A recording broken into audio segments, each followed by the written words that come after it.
साल की उम्र हो गई, 16-17 साल का हो गया लगभग।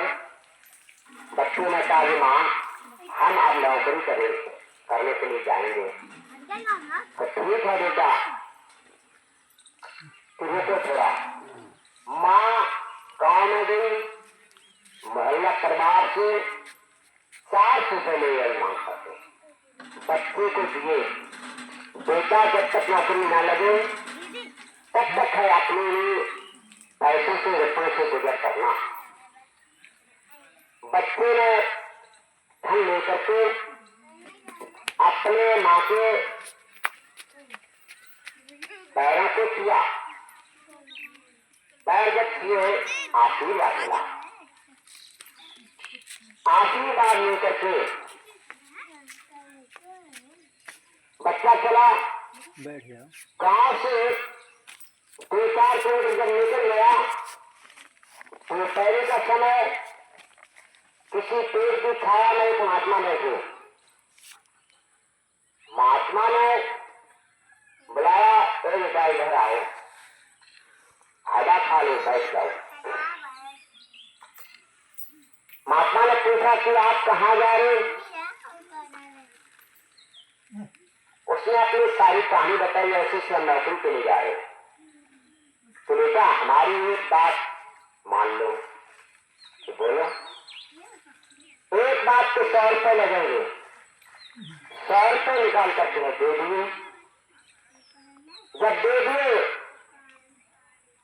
तो महात्मा ने कहा कि बेटा किसी काम को छोटा मत मानना। बच्चा खड़ा होकर के चलने लगा, तब तक महात्मा ने फिर रोक लिया। एड़ा रुको रुको, एक बात मेरी और सुन लो। तो बोला कि रुपये 100 लगेंगे।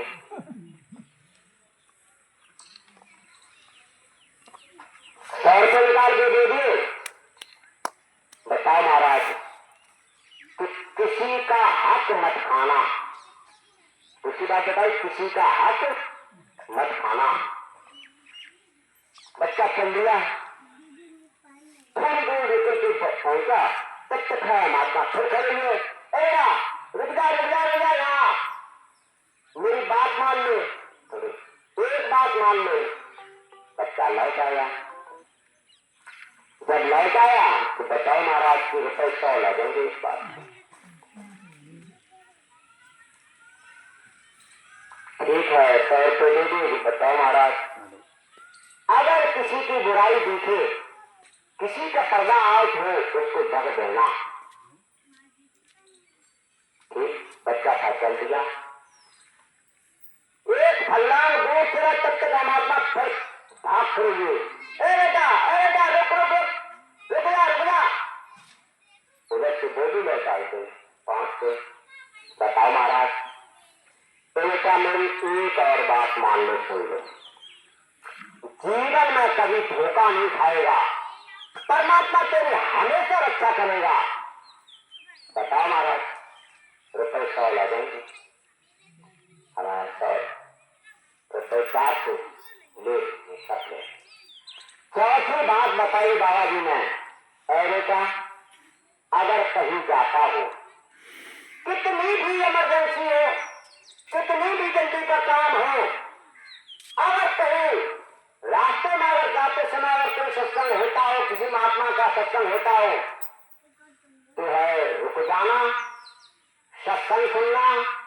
सत्संग थोड़ा सुन करके है, प्रसाद लेकर के जाना है। परमात्मा तेरी रक्षा करेगा, दुनिया में तेरा कोई पाल माता नहीं करेगा।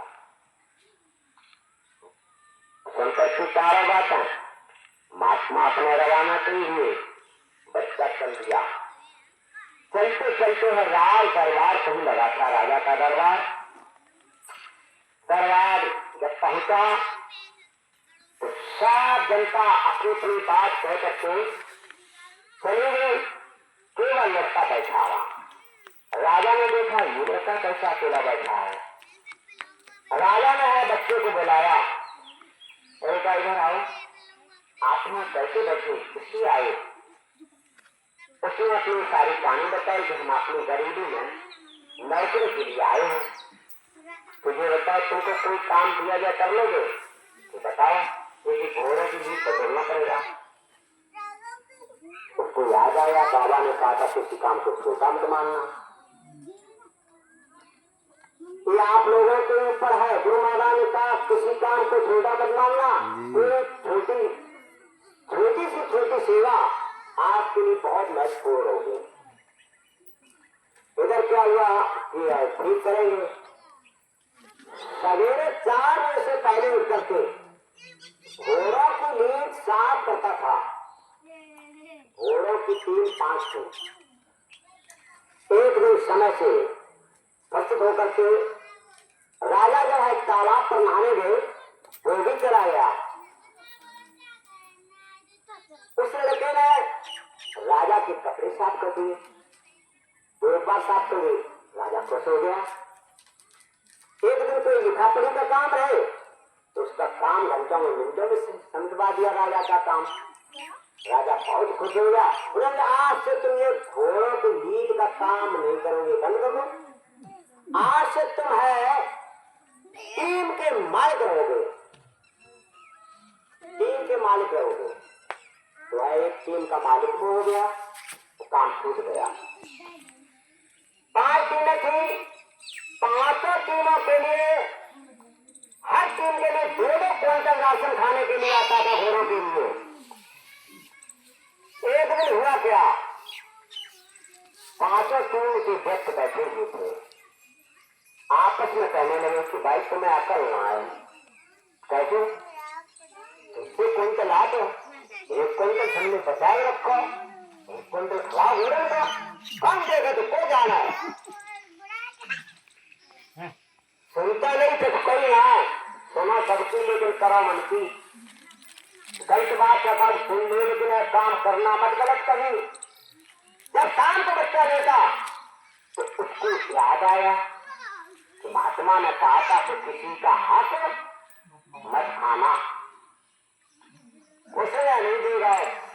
2 क्विंटल जहाँ कहाँ 1 क्विंटल माल मिले, अपना 2 क्विंटल माल मिले।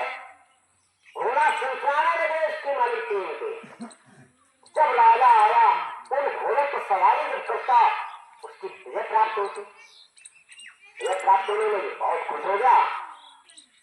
जब बहुत राजा खुश हो गया, राजा ने कहा अब टीम के मालिक नहीं होंगे, अब है इस राज्य के हेड मंत्री होंगे। हेड मंत्री, अब उसको है सरकारी पदवी मिल गई, सरकारी कमरा, सरकारी भेंट मिल गई। जब उसको चार्ज लगाया हेड मंत्री का, एक दिन है घोड़े पर सवार होकर के है इधर वो सफर करने के लिए जा रहा था, देखने के लिए लज्जत के राज्य में देखभाल करने के लिए जा रहा। घोड़े पर सवार होकर के जैसे जा रहा था तो राज दरबार से जब जैसे निकला तो रानी राजमहल में रानी पहले वाला हेड मंत्री दोनों एक पलंग पर सो रहे थे। उसकी निगाह पहुंच गई। जब निगाह पहुंच गई तो उसको याद आ गया कि दादाजी ने तीसरी बात ये बताई थी कि किसी का तगार को, किसी की बुराई की थी उसको ढक देना। सरकारी पगड़ी थी, पगड़ी उतारी एकदम चलते खिड़की को ढक दिया, बंद कर दिया, चल दिया। कुछ देर बाद जब रानी की हेड मंत्री की नींद खुली, अब हेड मंत्री बैठे थे तक तक होने लगे। जब होने लगे तो रानी से कहा हम अब नहीं रहेंगे। क्यों? अरे देखो वो पगड़ी हेड मंत्री जो बना अभी गया और हमको पकड़ लिया, अब वो राजा से शिकायत कर देगा और हम बिना मौत के चले जाए। घबराने में क्या मिलता जब तक हम आए, हम जो करेंगे वो होगा। ऐसा क्यों तुमने कह करके और रानी ठीक को भवन में चली गई। रूठना महल में शाम हुई। जब राजा आया तो मैं रानी नहीं देख पड़े कहा है। दासी से पता लगाया, दासी ने कहा कि वो तो रूठना महल में है और रानी को मनाया तो दूरी जाके माली हम तो क्या कहे पागल हो गए। उनका अंकुश सागर है। तो राजा गया उधर से उधर, उधर से उधर, लेकिन रानी न कुछ। अरे भाई बताओ क्या कर रहे हैं, किसने क्या कर दिया? आंख चलाई, आंख निकलवा दें, हाथ चलाए, हाथ करवा दें, फिर तुम करवा दें। बताओ तो क्या बात है, तुम क्या करोगे, तुम क्या करोगे? अरे बताओ तो क्या बात है।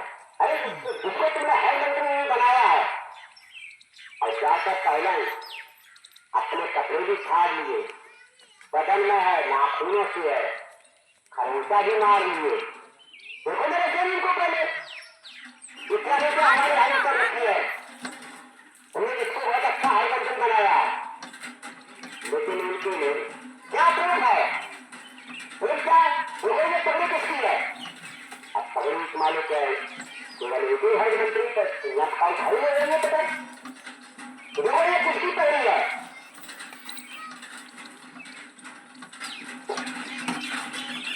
प्रिया चरित्र जाना ना कोई। उधर क्या हुआ? जब छत्तर तुम्हारी बात मार रहे हैं, उसका मालिक को एक कैसे मारा जाए? अगर है सबके सामने मारते हैं तो हम भी बदनाम हो गए। बड़ा अच्छा हेड मंत्री मैंने जिसको बनाया, तो क्या उपाय है? ऐसा करो, जल्लादों को बुलवाओ, जल्लादों को बुलवाओ, उनसे कहा है 8 बजे फलाने बाग में पहुंच जाना है। अब है उसके मंत्री, नया मंत्री बना, हेड मंत्री उसको बुलाया, तुमको 9 बजे फलाने बाग में पहुंचना है घोड़े से, ठीक है? हाँ, वहां फलानी चीज ठीक करके आना। पहले वाला जो हेड मंत्री था उससे कहा तुम 9:30 बजे जइयो फलाने बाग में, वहां कुछ व्यक्ति लोग मिलेंगे, सारा ये कर दिया हुआ जल्लाद मिलेंगे, और जो तुमको जो चीज है वो घोड़े पर रख करके राजमहल में ले आना। इधर क्या हुआ? सवेरा हुआ और जल्लाद तो पहुंच गए बल्ले 8-8:15 बजे। इधर है बाद में जो बच्चा हेड मंत्री बना, ये घोड़े पर सवार होकर के चला, टाइम से चला। जब 2-3 किलोमीटर जब निकल गया, 3 किलोमीटर निकलने के बाद एक गांव पड़ा। 3 बजे गांव में हो रहा है ऐसा कोई गांव पड़ा होगा जहाँ किसी संत का सत्संग हो रहा था। जब मैं आवाज सुनी, उसे याद आ गया महात्मा जी ने चौथी बात हमको बताई थी कि अगर है कहीं संत का सत्संग हो, कितना भी इमरजेंसी काम हो, कितनी जल्दी हो, लेकिन सत्संग सुनना और पूरा सुनना और प्रसाद लेकर के जाना, परमात्मा तुम्हारी मदद करेगा। इधर क्या हुआ? बस इधर सत्संग हुआ था, घोड़ा मार दिया, किसी पेड़ की छाया में बांध दिया और सत्संग में बैठ गया। सत्संग पूरा सुना,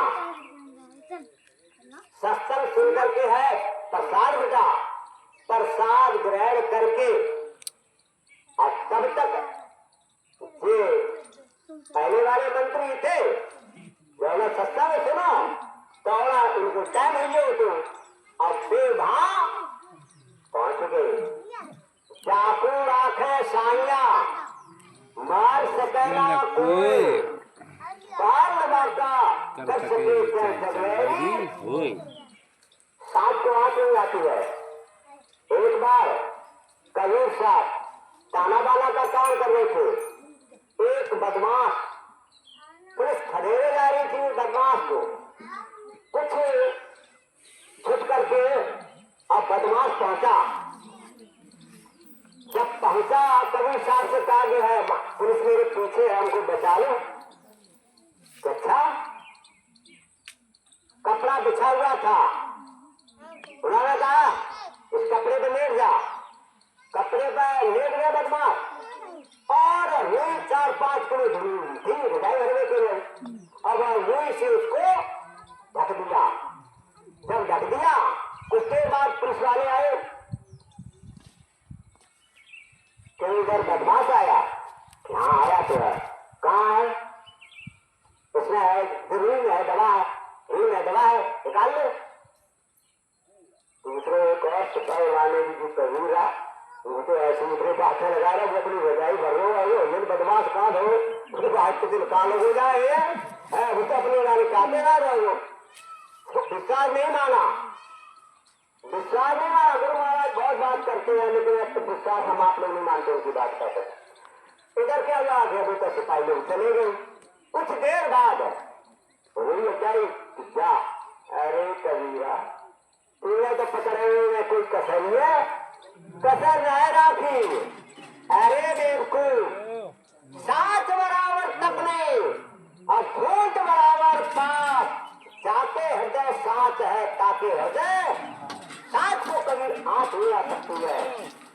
उधर क्या हुआ, जब है ये बाद में बच्चा पहुंचा वहां तो उन्होंने कहा जल्ला माल तो बहुत देर में तैयार है, वो मैं काट कर दो हो रहा हूँ, उन्हीं की जाए जरा धो आता और ले जाओ महल में।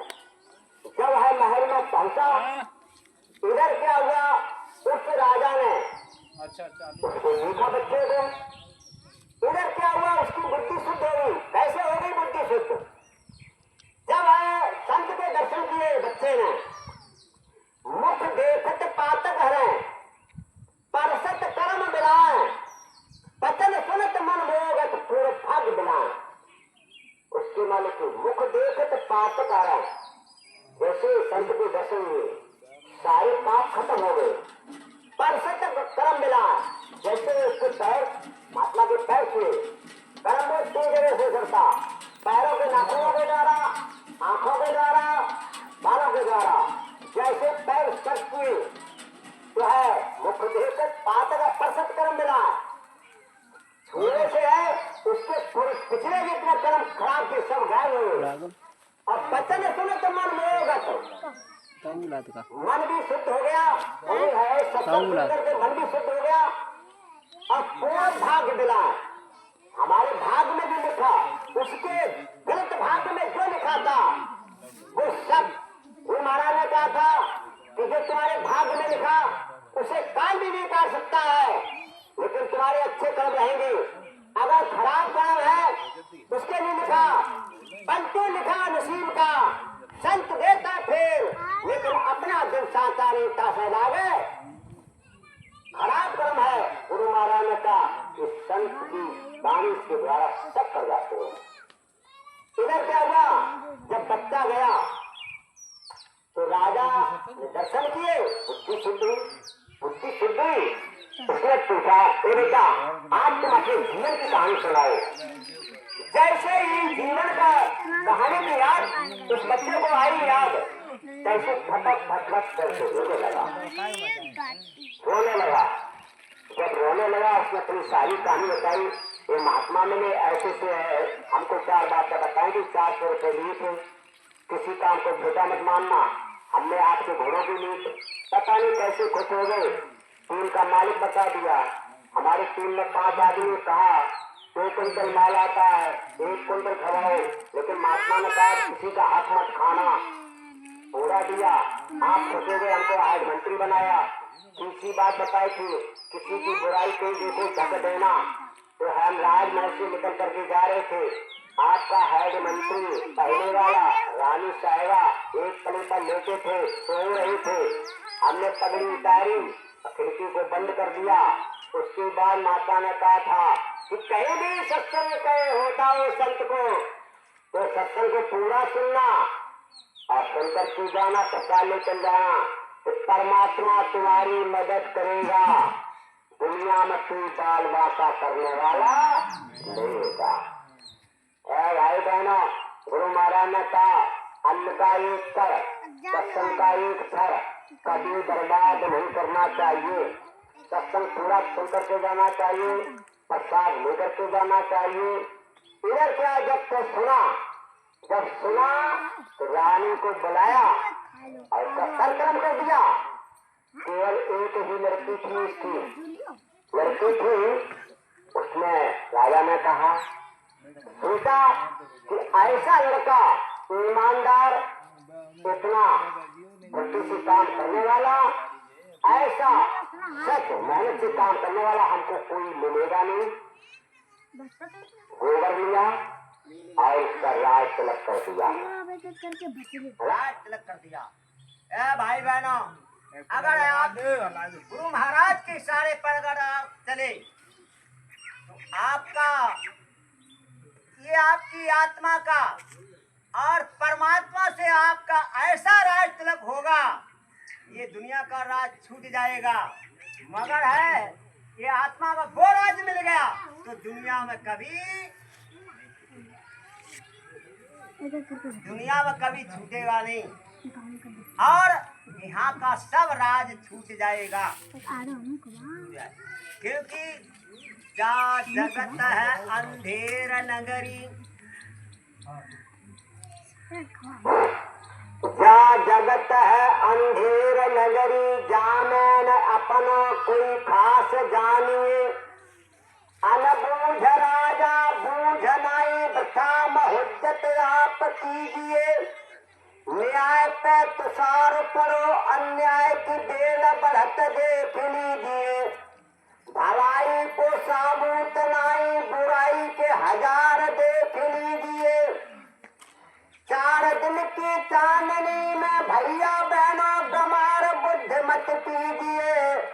कहे संत जन सतगुर के संग में फांसी छुड़वाए, फांसी छुड़वा लो। तो आपका निमंत्रण देने आए हैं। तो भाई बहनों, हम जो निमंत्रण लेकर के आए जुलाई से 12 जुलाई, ये हमारा निमंत्रण स्वीकार है कि नहीं? स्वीकार है। जय गुरुदेव। क्या भाई बहनों ये बताओ, हमने किसी की निंदा बुराई तो नहीं की? किसी की निंदा बुराई मत करना, पद पत्नी मिलकर के एक रहना आज है, ठीक है। अगर आप उसमें बोलचाल में फिर भी है, हमारे इशारा को कुछ थोड़ा मान लेना, है ना, छोटे बन जाना, आप भी छोटे बनना, आपस में है प्रेम कर लेना। जहाँ सुनितता संपत्ति लाना, जहाँ उन्नतता विपत्ति मिटाना, आपकी मुसीबत दूर हो जाएगी। तो है किसी की बुराई मत करना। माता बहना निंदक ने राखिए, आंगन कुटी छवाए, बिन पानी बिन सावन निर्मल हुए सुबह। हाँ,